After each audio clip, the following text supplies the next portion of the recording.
अल्पसंख्यक मंत्रालय तो छोड़ दिया, लेकिन अब कौन सी बड़ी जिम्मेदारी संभालने वाले हैं मुख्तार अब्बास नकवी।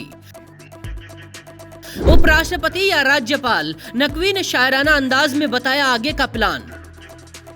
आपातकाल से शुरू हुआ मुख्तार अब्बास नकवी का सियासी सफर थम जाएगा या कहानी कुछ और है।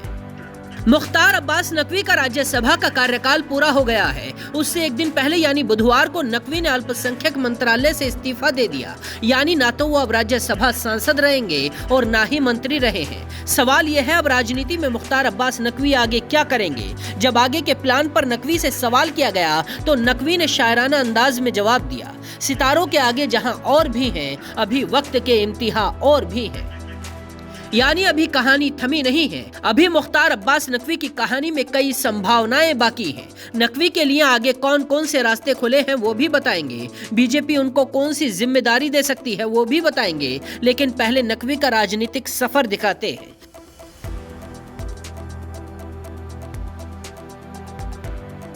आपातकाल के दौरान 1975 में राजनीतिक करियर की शुरुआत की थी। 1980 में जनता दल सेकुलर के टिकट पर विधानसभा का चुनाव लड़ा। 1998 में रामपुर से बीजेपी के टिकट पर लोकसभा चुनाव लड़े और जीत गए। नवंबर 2014 में मोदी कैबिनेट में नकवी अल्पसंख्यक मामलों और संसदीय मामलों के राज्य मंत्री बनाए गए। 2016 में मोदी कैबिनेट में ही अल्पसंख्यक मामलों के मंत्रालय का स्वतंत्र प्रभार मिला। 2019 में दोबारा केंद्रीय अल्पसंख्यक मंत्री बनाए गए।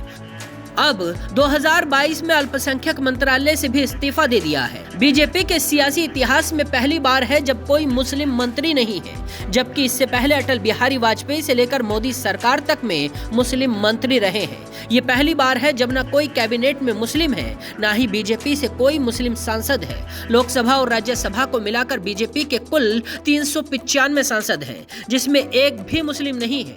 अब सवाल ये आता है, क्या मुख्तार अब्बास नकवी को लेकर बीजेपी के कुछ बड़ी प्लानिंग है। मुख्तार अब्बास नकवी के लिए कई रास्ते खुले हुए हैं। जैसे उन्हें पार्टी में कोई बड़ी जिम्मेदारी मिल सकती है। 2 साल बाद लोकसभा का चुनाव है, नकवी उसे लड़ने की तैयारी भी शुरू कर सकते हैं। वो संगठन के लिए काम करने की भी बड़ी जिम्मेदारी संभाल सकते हैं। उन्हें राज्यपाल बनाए जाने की भी संभावना है।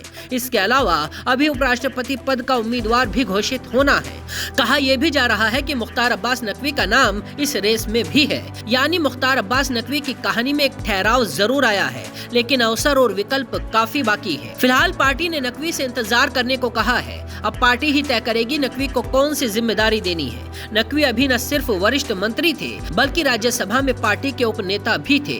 इसी से उनके कद की अहमियत पता चलती है कि बीजेपी में आने के बाद वो युवा मोर्चा से लेकर केंद्रीय मंत्री बनने तक लगातार पार्टी के संगठन और सरकार में अहम जिम्मेदारी निभाते रहे हैं। वो अटल बिहारी वाजपेयी की सरकार में भी मंत्री रहे और मोदी सरकार में भी जिम्मेदारी संभाली। एक बार लोकसभा चुनाव जीते और 3 बार राज्यसभा के लिए चुने गए। संगठन में रहते हुए और अल्पसंख्यक कल्याण मंत्री रहने के दौरान भी नकवी लगातार मुस्लिमों के बीच सक्रिय रहे हैं। इसीलिए माना यही जा रहा है कि नकवी को कोई बड़ी जिम्मेदारी मिल सकती है।